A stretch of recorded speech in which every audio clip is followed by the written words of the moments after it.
Salut à toutes et à tous, c'est Ben, très heureux de vous retrouver sur ma chaîne YouTube Un jour un film, afin de vous faire partager mon amour du 7e art, en vous proposant chaque jour un film du grand écran à voir sur le petit.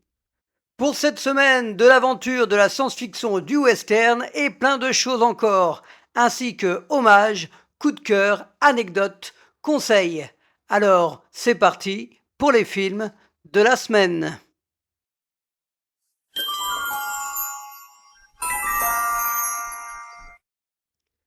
Astérix et Obélix contre César est un film franco-italo-allemand datant de 1999, réalisé par Claude Zidi avec Christian Clavier et Gérard Depardieu.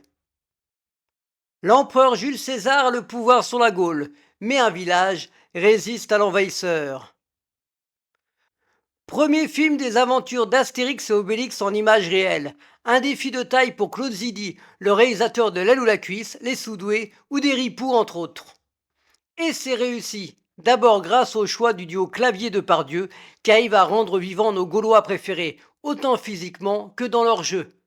Les décors, les costumes, toute l'ambiance du village est très bien recréée. Le casting est impressionnant, avec des grands acteurs dont quelques-uns qui nous ont quittés depuis, comme Michel Galabru, Claude Pieplu et Sim, mais aussi Roberto Benigni en détritus, marqué 2 ans avant par son film La vie est belle, Laetitia Casta en magnifique Falbala, qui va faire tourner la tête d'Obélix, et plein d'autres. Un bon moment à passer avec les Gaulois, les Romains, les Sangliers et la potion magique. C'est Jean-Jacques Goldman qui a fait la bande originale du film, avec entre autres la chanson Elle ne me voit pas. Il avait déjà fait cet exercice quelques années auparavant dans L'Union sacrée d'Alexandre Arcadi avec Patrick Bruel et Richard Berry. Astérix et Obélix contre César sur TF1 à 21h10.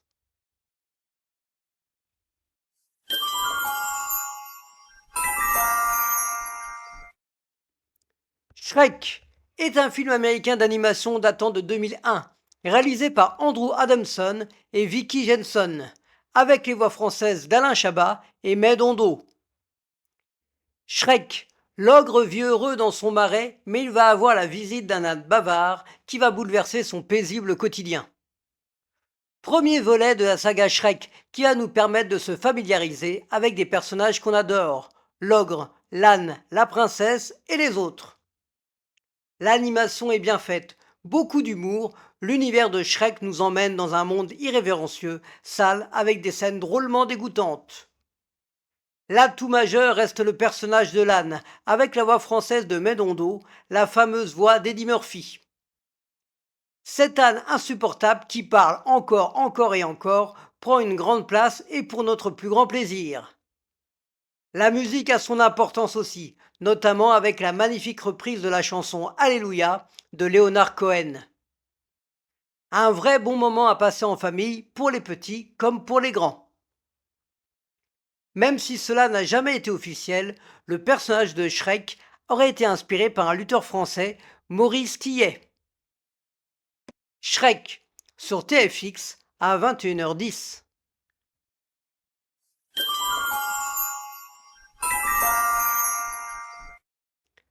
Vanilla Sky est un film américain datant de 2001, réalisé par Cameron Crowe avec Tom Cruise, Penelope Cruz, Cameron Diaz et Kurt Russell.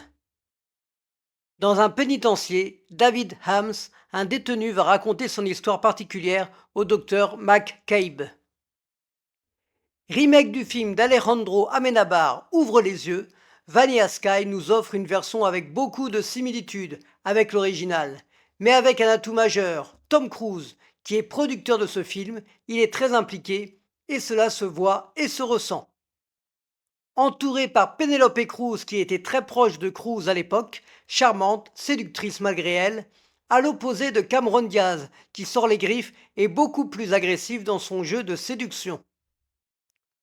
Heureux de retrouver Kurt Russell dans le rôle du docteur qui essaie d'analyser tant bien que mal ce prisonnier perturbé. Avec une belle bande originale, R.E.M., Radiohead, Paul McCartney entre autres. Un film particulier qui risque de vous déstabiliser, mais Cruz et Cruz à l'écran, ça ne peut pas se refuser. Penelope Cruz jouait déjà dans le film original Ouvre les yeux et dans Vanilla Sky, elle incarne le même personnage. Vanilla Sky sur Arte à 20h55.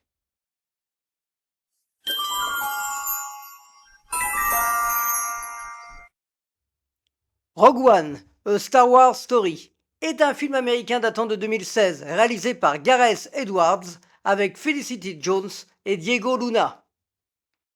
Jean, la fille du concepteur de l'étoile de la mort, va être recrutée par l'Alliance rebelle. C'est le premier Star Wars Story, après tous les différents épisodes que l'on a connus depuis le premier volet Star Wars Un Nouvel Espoir en 1977. D'ailleurs, ce film se situe juste avant ce premier épisode, et oui, il faut suivre, car l'univers Star Wars est assez complexe avec de nombreux personnages. En tout cas, ce Star Wars Story est réussi. On retrouve les éléments gagnants, pistolets, sabres laser, monstres, vaisseaux, stormtroopers, robots, etc. L'héroïne Felicity Jones incarne avec force et détermination son personnage de Jean Erso, la fille de Galen Erso, incarnée par le grand acteur Mads Mikkelsen, qui arrive toujours à faire des films bien différents, autant des grosses productions, comme il l'avait fait dans James Bond en interprétant le méchant dans Casino Royale, ou des films plus intimistes comme Drunk.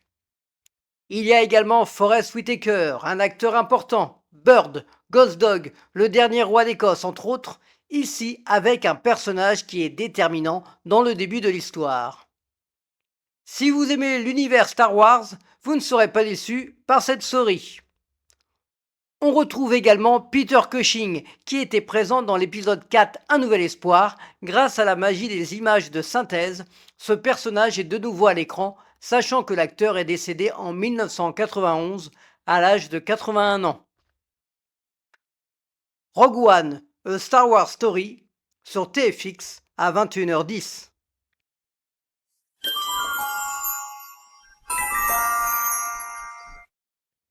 Ciao Pantin est un film français datant de 1983, réalisé par Claude Berry avec Coluche, Richard Anconina et Agnès Soral. Lambert, un pompiste de nuit dépressif et alcoolique, va faire la connaissance de Youssef, un jeune trafiquant de drogue. Ciao Pantin, rien que le titre de ce film est devenu une expression à part entière dans le milieu du cinéma, puisque c'est le film de Coluche où il va incarner un personnage sérieux, avec un rôle dramatique qui va marquer à jamais sa carrière. Il obtiendra d'ailleurs un César, et c'est assez déstabilisant de voir Coluche ainsi. On retrouve aussi le tout jeune Richard Anconina, qui sera la révélation de ce film, avec un rôle de petit trafiquant et une belle confrontation avec Lambert. Sans oublier Agnès Soral, dont c'est l'un de ses premiers rôles, en jeune Puck, qui va créer une relation particulière avec le pompiste. Son tout premier film, Un moment d'égarement, était déjà réalisé par Claude Berry, qui avait tourné avec Coluche 2 ans auparavant dans Le Maître d'école. Et là, c'est deux salles, deux ambiances. Après le registre comique, ici c'est dur, sombre, noir. Et le réalisateur nous plonge sans artifice dans cette ambiance. Richard Anconina fera un doublé, puisqu'il obtiendra un César comme meilleur espoir masculin, mais aussi meilleur second rôle masculin. Ciao Pantin, sur France 5 à 21h05.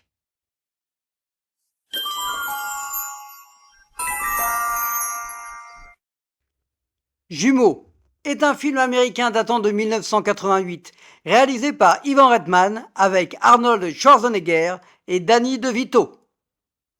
Julius va partir à la recherche de son frère jumeau Vincent, qui est bien différent de lui. Première comédie pour Arnold Schwarzenegger, et ça fonctionne très bien. Il sort les gros bras, mais cette fois pour nous faire rire. Le duo qu'il forme avec Danny DeVito nous offre de bonnes scènes de comédie, notamment avec leur physique très opposés. Un film de la fin des années 80 du réalisateur de SOS Fantôme qui sera inspiré par Arnold Schwarzenegger puisqu'il le retrouvera 2 ans plus tard avec un flic à la maternelle. Une suite était prévue il y a 2 ans, mais annulée suite à la mort du réalisateur. Des jumeaux pas comme les autres, à voir ce soir. Le trio Schwarzenegger, DeVito et Reitman seront de nouveau réunis pour Junior en 1994, avec un Arnold qui va tomber enceinte. Tout un programme. Jumeaux sur RTL 9 à 20h55.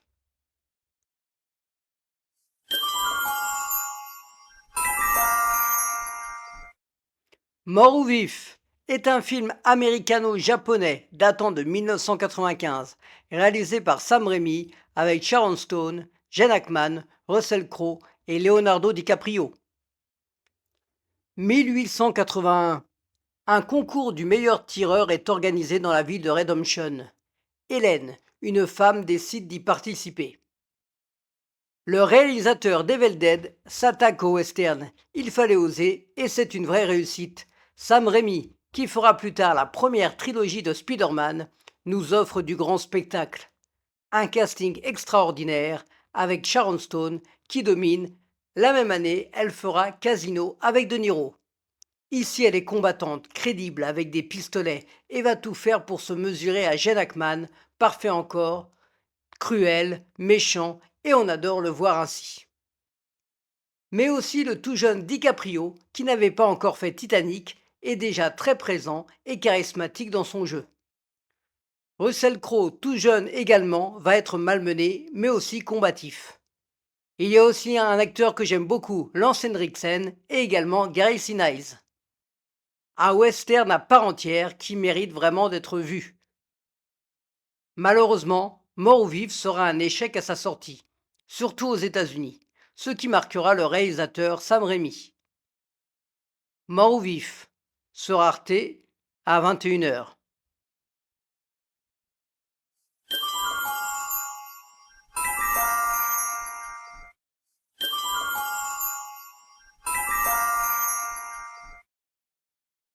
Mon coup de cœur de la semaine sera Mort ou vif, un western qui mérite vraiment d'être vu.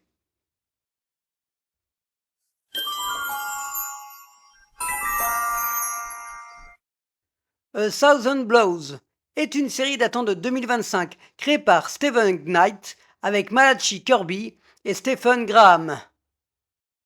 Un gang féminin va se confronter au milieu de la boxe. Un Peaky Blinders au féminin, c'est ce que propose un peu le créateur de cette série devenue culte.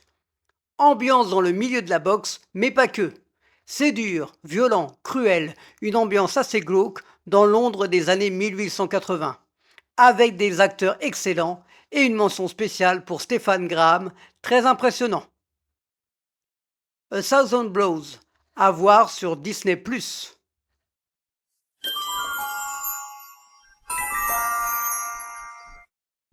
Mon coup de gueule de la semaine. Eh oui, cela m'arrivera de temps en temps. Et là, c'est pour Y a-t-il un flic pour sauver le monde qui va sortir cet été.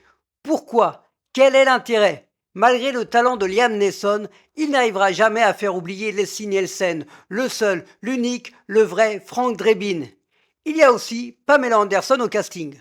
Je vous laisse juge en allant regarder la bande-annonce qui vient de sortir. C'est assez affligeant, je vous laisse la voir. Y a-t-il un flic pour sauver le monde en salle le 6 août 2025?